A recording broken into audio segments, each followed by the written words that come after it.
Welcome to Prince Shoulder House. Students, 2022 आपके सामने है और सबको मेरी शुभकामनाएं कि आने वाला वर्ष आपको सिर्फ एक ही बात कहूँगा कि किसी अच्छी सरकारी नौकरी पे आपको ज्वाइनिंग मिल जाए। इससे बेटर हमारे स्टूडेंट्स के लिए कुछ नहीं है। दूसरी बात, ट्रायल पैसेज मैं आपको मेरे यूट्यूब चैनल पे मैं लगभग हर दिन देता रहा हूँ और 80 वर्ड से मिनट मैंने कितने ट्रायल पैसेज डाले हुए हैं। तो मैं आप समझता हूँ कि जैसा चंडीगढ़ हाईकोर्ट या किसी भी कोर्ट्स के एग्ज़ाम जो होते हैं वो 80 स्पीड रिक्वायरमेंट आपको दी गई है चंडीगढ़ हाईकोर्ट के लिए। लेकिन सिलेक्शन काफ़ी हमारे इंस्टीट्यूट से होते रहे कोर्स में। कन्फर्म है कि ये 80 की स्पीड नहीं होगी, स्पीड बढ़ के ही बोली जाएगी, बढ़ा के बोली जाएगी। तो मैं अपना सुझाव आपको दे रहा हूँ कि हमारे 80 वर्ड से मिनट के आप जो ट्रायल पैसेज है उनको आप प्रैक्टिस पेपर समझ के प्रैक्टिस कीजिए, डेली ट्रांसक्राइब कीजिए, कोशिश कीजिए जो आप कर चुके उसमें मिस्टेक 0% हो या कुछ मिस्टेक चल सकती है, 2-4-1-2, लेकिन स्पीड आपको बढ़ानी ही पड़ेगी। तो उसी चीज़ को मद्देनजर रखते हुए मैं आपको आज 90 वर्ड से मिनट लीगल पैसेज जो रियल जजमेंट है दे रहा हूँ। वही बात मेरी है कि लिखने के बाद टाइपिंग कीजिए, अपना पेपर प्रिंट आउट चेक कीजिए, अपनी मिस्टेक्स निकालिए, पर्टिकुलरली स्पेलिंग मिस्टेक एटसेट्रा। तो हम स्टार्ट करते हैं 90 वर्ड से minute. Be ready, start. Section 205 of the Code of Criminal Procedure 1973 confers a discretion on the court to exempt an accused from personal appearance till such time his appearance is considered by the court to be not necessary during the trial. It is manifest from a plain reading of the provision that while considering an application under section 205 the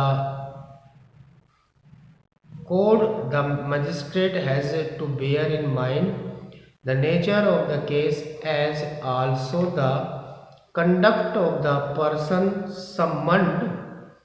He shall examine whether any useful purpose would be served by requiring the personal attendance of the accused or whether the progress of the trial is likely to be hampered on account of his absence.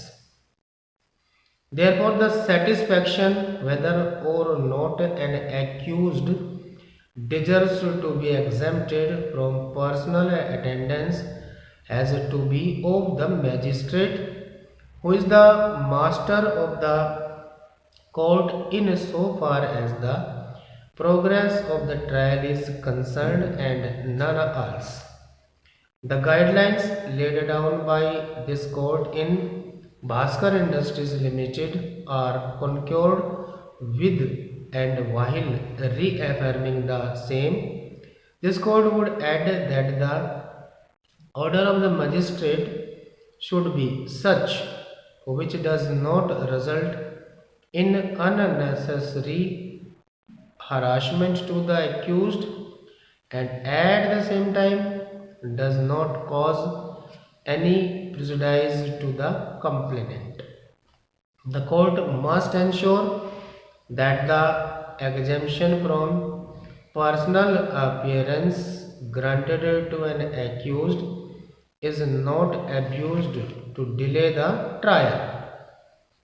In view of the legal principles enunciated by this court, the impugned order is clearly erroneous in as much as the discretion of the magistrate under section 205 of the code cannot be circumscribed by laying down any general directions in that behalf.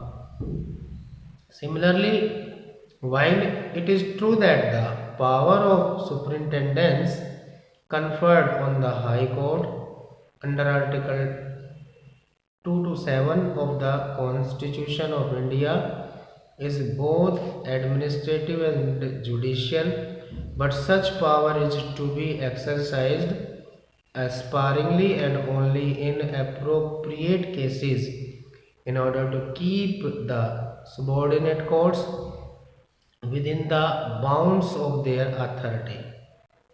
In any event, the power of superintendence cannot be exercised to influence the subordinate judiciary to pass any order or judgment in a particular manner.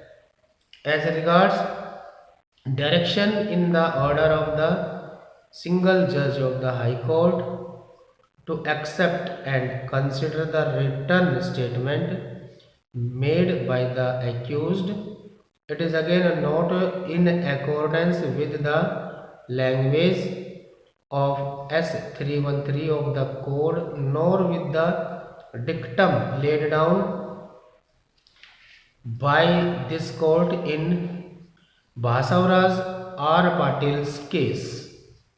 On the plain language of S313, it is evident that in a summons case, when the personal appearance of the accused has been dispensed with under section 205 of the code, a discretion is vested in the magistrate to dispense with the rigor of personal examination of the accused under section 313 of the code as well. It is manifest from the judgment in Basavaraj R. Patil's case that a dispensation with the personal examination of an accused in terms of the provision of S313 bracket 1 bracket H is within the trial court's discretion to be exercised, keeping in view certain parameters enumerated therein and not as a matter of course.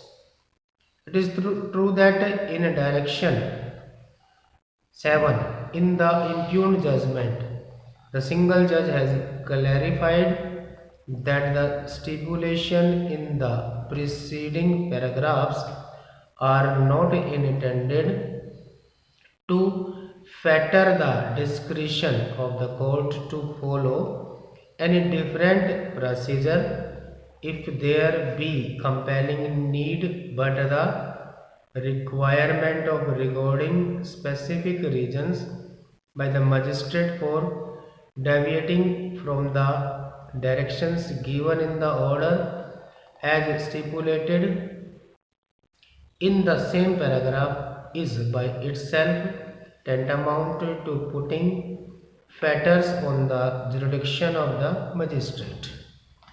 This is not warranted in law. Thus, in the instant case, the High Court exceeded its jurisdiction under section 482 of the Code and or Article 227 of the Constitution by laying down the general directions which are inconsistent with the clear language of sections 205 and 313 of the Code. In light of the guidelines laid down by this court, further directions on the same issue by the High Court were wholly uncalled for. The impugned order containing general directions to the lower courts is set aside. However, if the accused moves the trial court with an application under section 205 of the Code for exemption from personal attendance within the time stated, the exemption granted to her by the High Court shall continue to be in force till her application is disposed of by the trial court. Challenge in the appeal by special leave is to the order dated 4th September 2008, passed by a learned single judge of the High Court of Kerala in 2007. Stop.